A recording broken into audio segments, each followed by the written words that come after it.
For 4 years, I believed that my husband had killed himself with a single moment of carelessness on a dark road. I believed he had simply, for one fatal instant, stopped paying attention. I grieved him every day, and I loved him, and underneath the love, I quietly held that belief against him. I was wrong. And I learned how wrong I was from a small, scratched memory card that I had very nearly thrown in the trash. That memory card held the last 4 seconds of my husband's life, and when I finally saw those 4 seconds, the story I had been grieving for 4 years, the careless story, the blameful story, simply fell apart, and a different man, the man I had actually married, walked back into the room. My name is Lori Dawson. I am 51 years old, and I work as a physical therapist in Boise, Idaho. I spend my days helping people's bodies recover from things, which has been its own quiet irony, given how long it has taken the rest of me. My husband Scott died 4 years ago. I am going to tell you what was on that dashcam, but to understand what it undid, you have to understand the version of his death that I lived inside for 4 years, and the small, cold thing it did to my grief. I have learned doing this that there is a particular cruelty in not knowing how someone you love died. People assume the hardest deaths to grieve are the ones with a clear, terrible cause. But there is something almost worse about a death with a blank where the cause should be, because a blank does not let you rest. A blank invites you, every single night, to fill it in yourself. And a grieving mind left alone with a blank is not a fair or gentle author. For 4 years, mine had been writing and rewriting the same unkind ending into the empty space, and calling that ending the truth. What follows is the story of the day the blank was finally filled in by something other than my own pain. Scott and I were married for 26 years. I am not going to spend long convincing you it was a good marriage, because the proof of it is in the rest of the story. He was a steady, funny, deeply decent man, the kind of husband who was simply, reliably there. We had built an ordinary, sturdy, contented life, and I had assumed, the way you do at 50, that we had a great deal of it left. I want to tell you one small thing about Scott, because it turns out to matter more than I knew. Scott was the person, in every situation, who moved toward the trouble. It was almost a joke between us. If there was a commotion in a parking lot, a stranger struggling with a heavy door, a kid who had wiped out on a bike, Scott was already walking over before the rest of us had finished registering it. He was not dramatic about it. He never told the story afterward, never wanted credit. He just had some wiring in him that pointed, by default, toward whoever needed help. I had lived alongside that wiring for 26 years and had come to treat it as simply a charming feature of my husband. I had no idea, until 4 years after his death, that I had been living beside the exact thing that would, one night on a dark highway, decide how he died. Scott died on a Tuesday night in October. He had been driving home from his brother's house, a route he had driven 100 times, a long, dark stretch of 2-lane highway outside the city. And somewhere on that highway, late, his car left the road. It was a serious crash, and Scott did not survive it. There was no other vehicle reported. There were no witnesses who saw the moment itself. It was, by every external sign, a single car, alone on a dark road, that had simply gone off it. I remember almost nothing of the days right after. Grief, the early kind, erases its own record. But I remember the question that everyone, gently, did not ask out loud, and that I could feel hanging in every room of the funeral home. How? How does a careful, sober, experienced driver simply leave a straight road on a clear night? No one said it to me, but I could feel the unspoken version of it, and worse, I could feel it forming inside myself. The search for a reason, the need for the death to have a shape. And because there was no answer offered, the question just sat there, open, waiting. I did not know yet that an open question, left long enough inside a grieving person, does not stay open. It gets filled. There was an investigation, the way there always is, and I want to tell you what it concluded, because the conclusion is the seed of everything that went wrong inside me. The investigation was careful, and it was kind, and it reached the gentlest verdict the evidence allowed. There was no alcohol. Scott barely drank. There was no mechanical failure they could find. There was no indication of anything deliberate, and I never for 1 second feared there was. That was not Scott, and it was not our marriage. What the report settled on, in the soft official language these reports use, was driver error. A single vehicle accident, late at night, a tired man on a familiar road. The unstated, unavoidable implication was the simplest one, that my husband had, for some reason, fatigue, a glance away, a moment of inattention, lost control of his car. That he had made a small, ordinary human mistake, and that the mistake had cost him his life. And with no other explanation on the table, I accepted that one. I had no reason not to. And here's the thing I have to confess, the thing this whole story is really about. Accepting that explanation did something to my grief. It poisoned it, very quietly, in a way I hid from everyone, including, for a long time, myself. Because if Scott's death was a careless mistake, then some part of me, a part I am not proud of, could not stop being angry at him for it. Underneath the missing him, underneath the love, there was a small, cold thread, and the thread said, "Why weren't you more careful?" I was raising the last of our life alone, lying in a bed that was half empty, and a voice in me would say, "On the bad nights you did this. You glanced away. You were tired, and you didn't pull over, and you left me here over a lapse of attention." I never said it out loud. I knew it was unfair. I knew grief makes us cruel, and I was ashamed of it, but it was there for 4 years. I mourned my husband with a small, permanent asterisk, a quiet held grievance, and I believed that asterisk was simply a true and unchangeable part of what had happened. I did not know it was about to be erased. I have never told anyone how much that asterisk cost me, so I will tell you. It made my grief lonely in a way ordinary grief is not. When you lose someone cleanly, to an illness, to age, to plain bad luck, you are allowed to grieve them simply, and people grieve alongside you. But I was carrying a grief with a secret splinter in it, a small, ugly anger I could not show anyone, because what kind of widow is angry at her dead husband for dying? So, I hid it. I performed the clean grief in public and carried the splintered one in private, and that doubled the loneliness of an already lonely thing. For 4 years, I did not only miss Scott. I was quietly, shamefully furious at him, and I had to be furious in total secret, and I genuinely believed I would carry that splinter to my own grave. About 4 months ago, I finally did a thing I had been unable to do for 4 years. I opened the last box of Scott's belongings, the box of things that had been recovered, returned to me by the authorities and by the people who had handled the aftermath, and that I had simply sealed and put in a closet because I could not face it. Most of it was what you would expect, and it was hard, and I will not dwell on it. But near the bottom of that box, in a small evidence envelope, was a memory card. And it took me a moment to understand what it was, and then I did. Scott had a Dashcam in his car, an ordinary little camera on the windshield, the kind a lot of people have, that he had bought a couple of years before because of a fender bender that had been someone else's fault. I had forgotten it entirely. The camera itself had been destroyed in the crash. It is strange, the things grief deletes. That Dashcam had been a small running joke in our last couple of years. Scott checking its little blinking light, me teasing him for buying a gadget to relive a parking lot scrape that had cost $40 to fix. It had been an ordinary background object in our ordinary life. And then he died, and the careless story took over everything, and the camera simply fell out of my mind completely, as though it had never existed. For 4 years, I never once thought, there was a camera in that car. The one object that could answer the question I was torturing myself with had been sitting in a sealed box in my own closet the entire time, and grief had quietly erased my memory that it was there.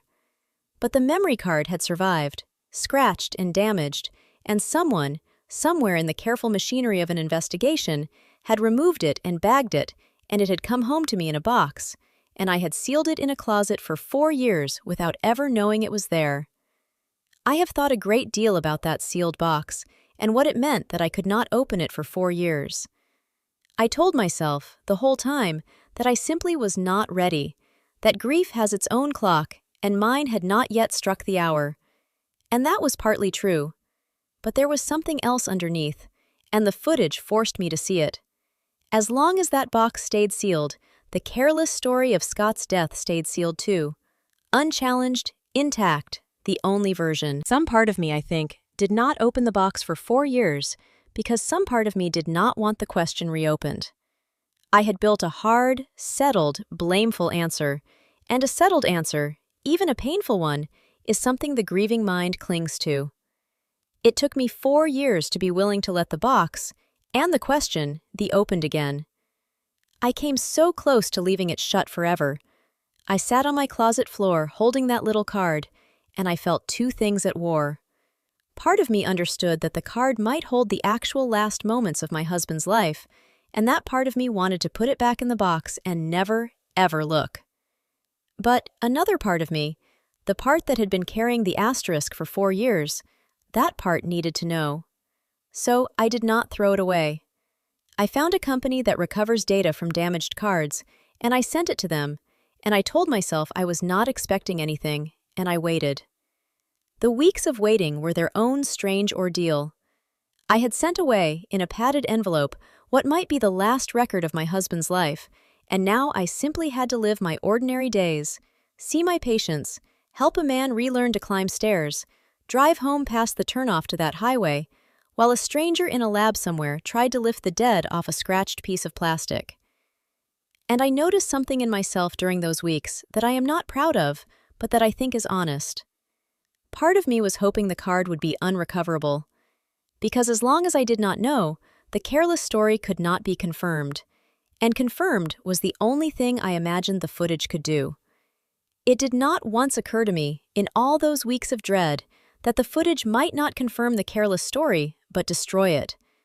I had been so certain of Scott's guilt that I could only brace for proof of it. I never thought to hope. That, too, is something grief had done to me without my knowing.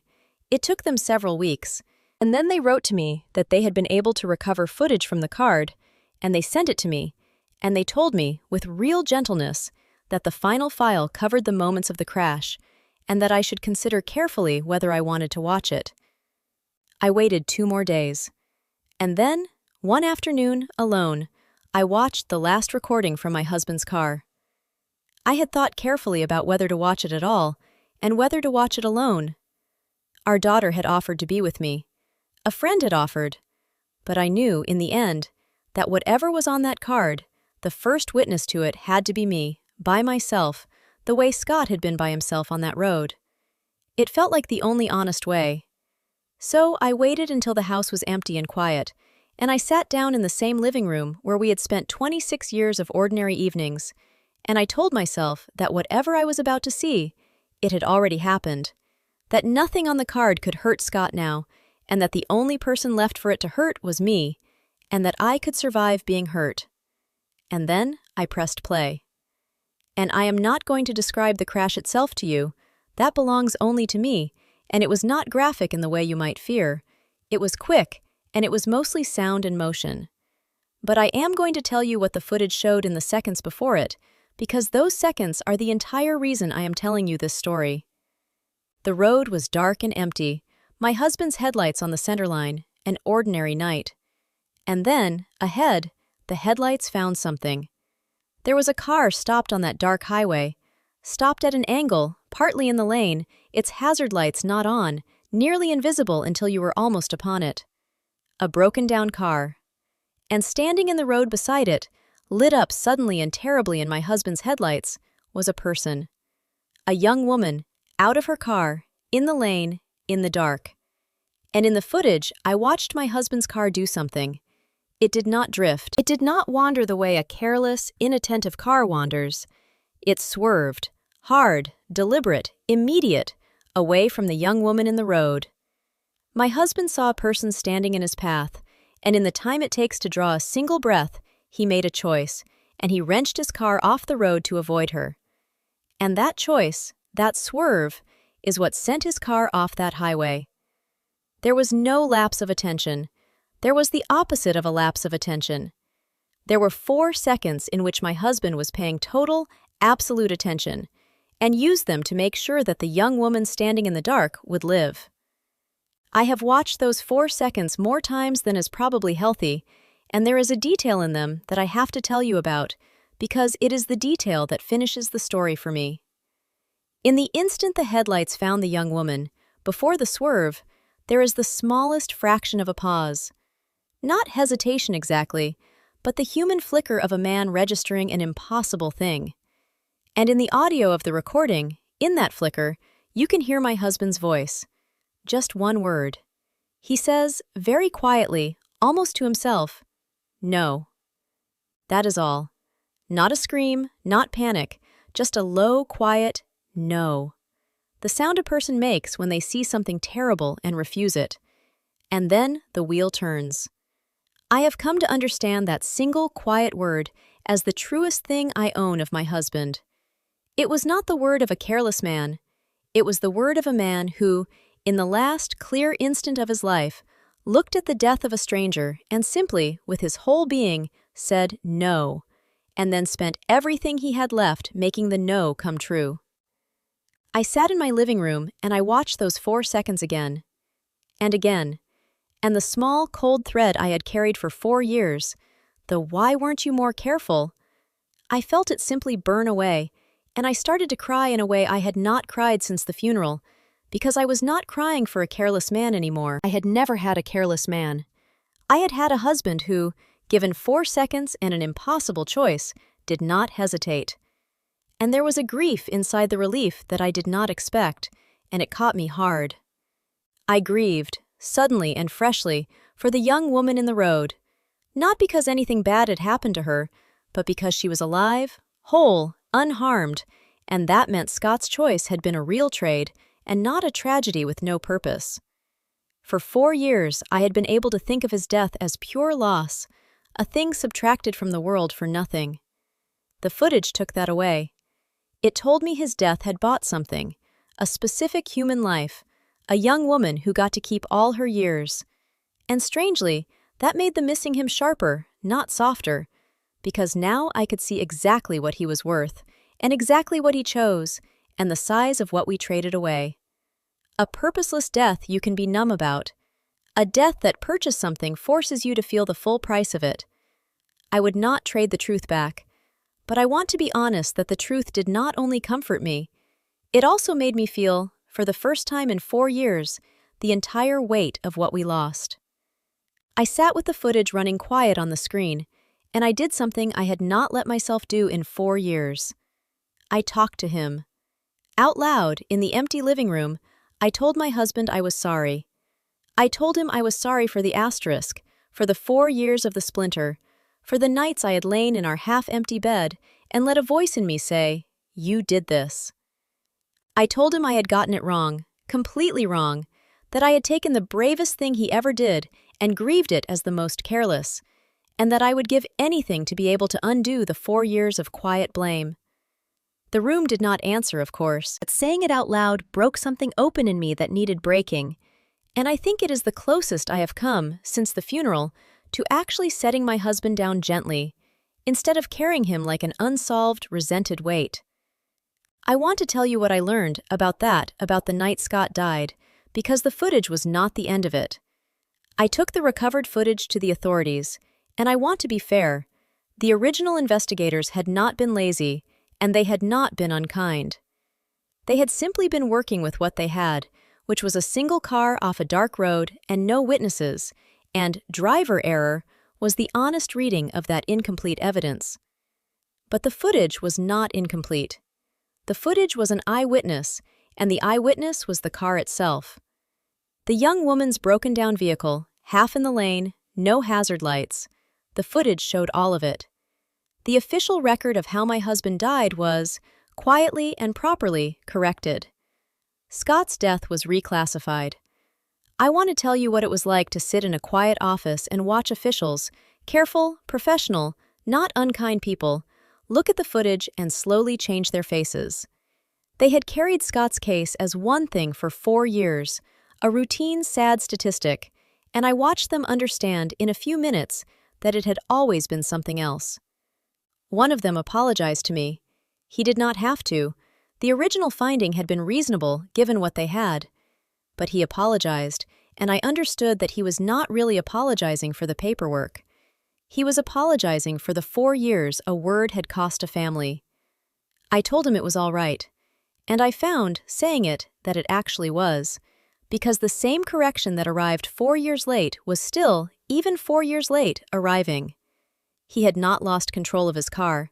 He had deliberately sacrificed control of his car, on purpose, in an instant, to avoid killing someone. The word that had sat over his death for 4 years, error, was simply, finally, wrong, and it was lifted. I want to say something about that word, error, because sitting with all of this has taught me how heavy a single official word can be. For 4 years, the word error had done quiet work in my life every single day.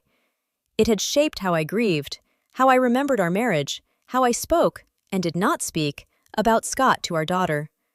One word, chosen reasonably by tired people working with incomplete evidence, had become the frame around my husband's entire death, and through that frame, everything looked a particular way. And then the footage replaced that one word with the true ones, and the whole picture inside the frame changed.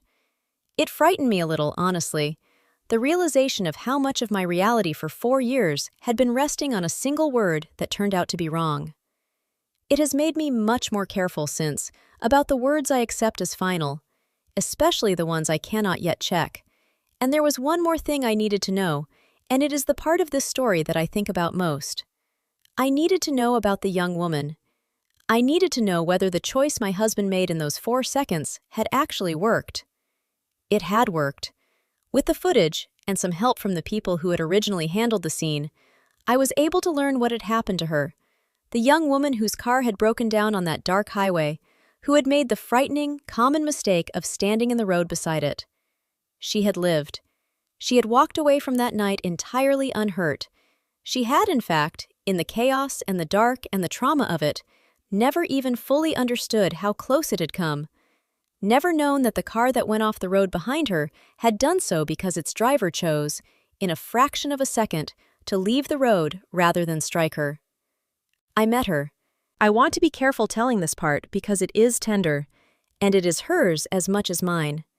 But I reached out to her, and she agreed to see me, and I sat across from a young woman, about the age our own daughter is now, and I told her what the footage had shown. I told her that 4 years ago, on a highway in the dark, my husband had seen her standing in the road, and that he had given his life, in 4 seconds, without hesitating, so that she would not lose hers. I watched her understand it. I watched a young woman learn, 4 years late, that she had a life because a stranger had decided, instantly, that she should. There are not many conversations harder, or stranger, or, in the end, more sacred than that one. We are in contact now, she and I. She is, in a way I am still learning how to hold, the last living piece of what my husband did. He is the reason she is in the world. And so, in some sense, she is now part of mine. She told me something that day that I will carry for the rest of my life. She said that for 4 years she had lived with a vague, formless guilt about that night, a sense that her broken-down car, her standing in the road, had somehow been near the edge of something terrible, though she had never known the shape of it. She had carried, without details, a feeling that she did not deserve to shake. And she told me that learning the truth, as hard as it was, had finally given that feeling a shape she could hold, and that she had decided what to do with it. She said she was going to live a life worth the trade. Not a perfect life, she said, but a deliberate one, a life that did not waste what a stranger had bought for her. And I realized, listening to her, that Scott's 4 seconds had not ended 4 years ago at all. They were still going. They were sitting across the table from me in the form of a young woman deciding, out loud, how to live. That is a kind of immortality, I think. The realest kind there is. I want to tell you what the footage did to 4 years of my own memory and grief, because the change was total. For 4 years, I had been grieving Scott through a fog of quiet blame, and that fog had touched everything. It had touched my memory of our marriage. I had let "he was careless enough to die" leak backward and quietly tint 26 good years with a man who was, the footage proved, the furthest thing from careless. It had touched my anger. I had been angry at a ghost for a sin he never committed. And it had touched my own daughter's grief, because some of my held-back coldness, my asterisk, had surely reached her, in the way these things always reach children, and she had been grieving her father through a little of her mother's fog. The footage cleared all of it. I got to go back and re-grieve my husband from the beginning, honestly this time, to mourn him cleanly, fully, with pride instead of blame, the way he had always actually deserved to be mourned. It is a strange gift to be allowed to start your grief over, but that is what those 4 seconds gave me. The clearest way I can describe the difference is this. For 4 years, when I thought of Scott's last night, my mind had shown me a tired man drifting, a small failure, a life lost to nothing. It was an image with no dignity in it, and grieving an image with no dignity is a corrosive thing. It ate at my love for him without my even noticing. And now, when I think of his last night, my mind shows me something else entirely.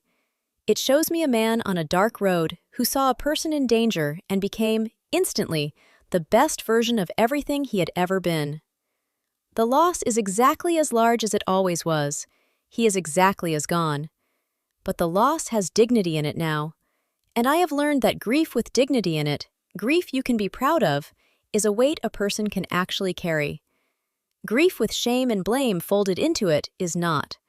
It is the same loss, but it is no longer the same wound. I will be honest about the new pain that came with the relief, because there was new pain, and pretending otherwise would cheapen this. Because here is the hard arithmetic.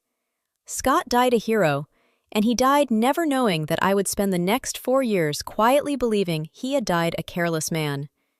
He cannot know, now, that the record was corrected. He cannot know that I cried with shame on my living room floor for the asterisk I had held. He went out of the world having done one of the bravest things a person can do, and the woman who loved him most then spent 4 years getting it exactly backward, and there is no way, now, to apologize to him for that. For a while, that ate at me. But I have made a kind of peace with it, and the peace is this. Scott did not make that choice on the highway for credit. The footage shows a man who swerved before there was time to think about credit, or witnesses, or what anyone would ever believe about him. He did it because of who he simply was, all the way down. And a man like that, I have decided, a man like that would not want me to spend my remaining years drowning in guilt over 4 misunderstood years. He would want me to do what the footage actually makes possible. He would want me to be proud of him, and to live. A few months have passed now since the footage came back. I told our daughter everything. I showed her the corrected record, and I told her what her father did, and I watched her receive it. And I watched 4 years of a quiet, fog-tinged grief lift off my child the same way it had lifted off me. She gets to have a hero for a father now, plainly, with no asterisk, and she gets that for the rest of her life. That, more than anything, is what those 4 seconds gave to my family. There was a moment telling her that I will not forget. My daughter listened to all of it, the card, the footage, the swerve, the young woman, and when I finished, she was quiet for a long time, and then she said, very softly, "So he didn't leave us by accident. He left us doing the most him thing he could possibly do." And she was right, and the way she said it told me she had been carrying her own version of the asterisk all along, just as I had feared, her own quiet 4-year question about whether her father had simply been careless with the family that loved him. I had not protected her from my fog. Children never are protected from it. They breathe whatever is in the house. But I got to watch that fog leave her, in real time, at the kitchen table, and I got to know that she will go into the rest of her life, her own marriage someday, her own children someday, carrying a father she is uncomplicatedly proud of. The footage did not only correct a record, it corrected an inheritance. I kept the memory card. It sits in a small box on my dresser, a tiny, scratched, unremarkable thing, the kind of object you would not look at twice. And it is, now, the single most precious thing I own. Not because of the crash it recorded, because of the 4 seconds before it. Because that little card is the only place in the world that holds the proof of who my husband was when no one was watching, when he had no time to be anything but his truest self, when the entire content of his character had to be expressed in the length of a single breath. And what it expressed was, save her. I almost threw that card away. I want to be precise about how close it came, because the nearness of it still makes me cold. I had it in my hand, on the closet floor, and the trash bag for the rest of the box was open beside me, and the card was a small, ugly, scratched thing that I assumed held only horror, and for a long moment my hand simply hovered.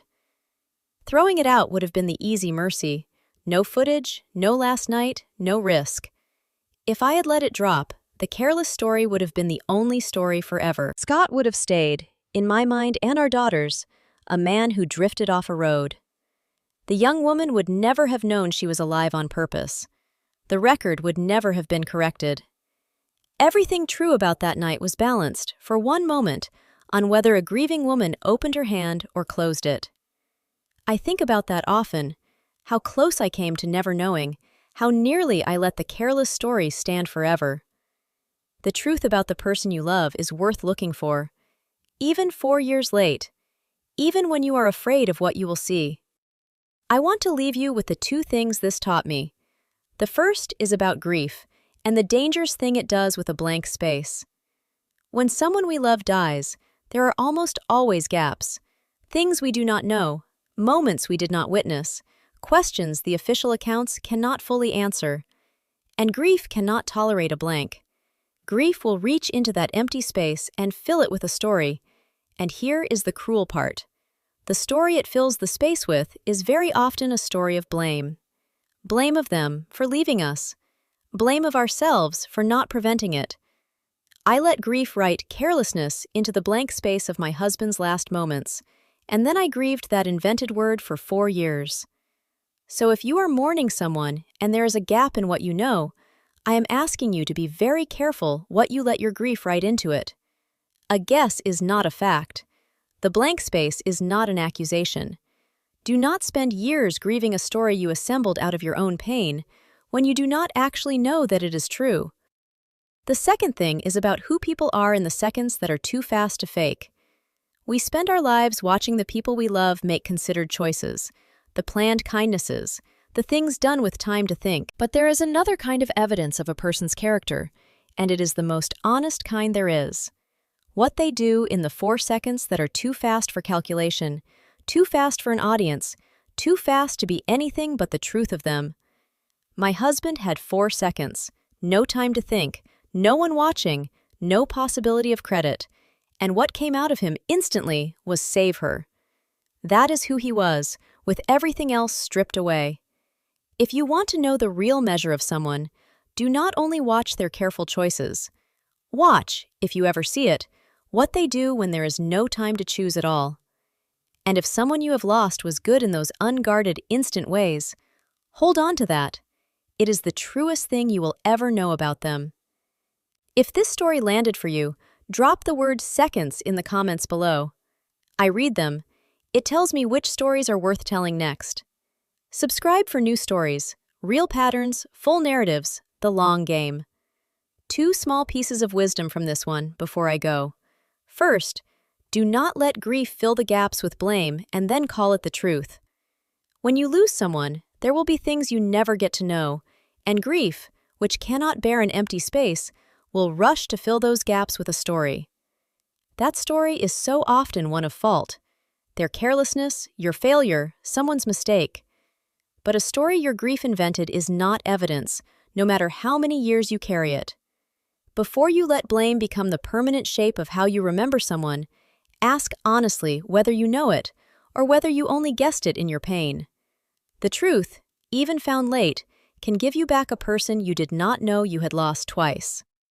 Second, a person's truest self is what comes out of them when there is no time to perform.